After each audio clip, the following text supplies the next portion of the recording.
Abitibi-Témiscamingue.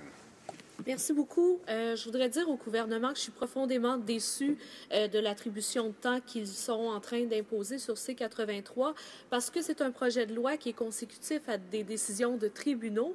Et ici, on ne remet pas en question profondément l'isolement préventif en se questionnant à savoir s'il y a d'autres choses qu'on peut faire, s'il y a d'autres moyens qu'on utilise. Tout ce qu'on fait, c'est changer le nom et modifier légèrement quelques mesures. Et je suis très inquiète parce que j'ai pas l'impression que ça répond aux décisions des tribunaux et j'aimerais que cette Chambre, si on peut dire, apporte une solution qui répond profondément aux décisions des tribunaux et non qu'on soit de retour au point zéro dans quelques mois lorsque le projet de loi sera contesté à nouveau parce qu'il ne représente pas, il ne répond pas à la décision des tribunaux. Donc, pourquoi le précipiter quand on sait pourquoi ce projet de loi-là a vu le jour?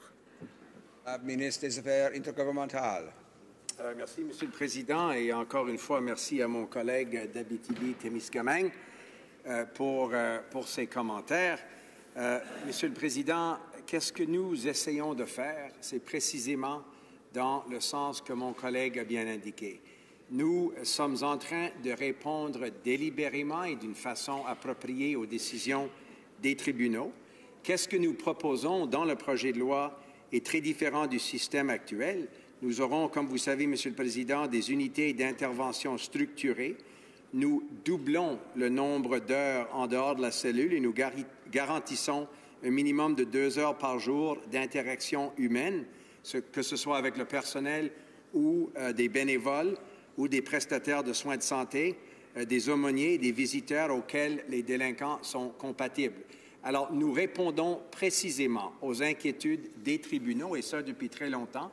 Moi, je viens du Nouveau-Brunswick, Monsieur le Président. On se rappelle bien de la tragédie du cas de Ashley Smith, qui était une jeune femme originaire de la ville de Moncton, pas loin d'où moi j'habite.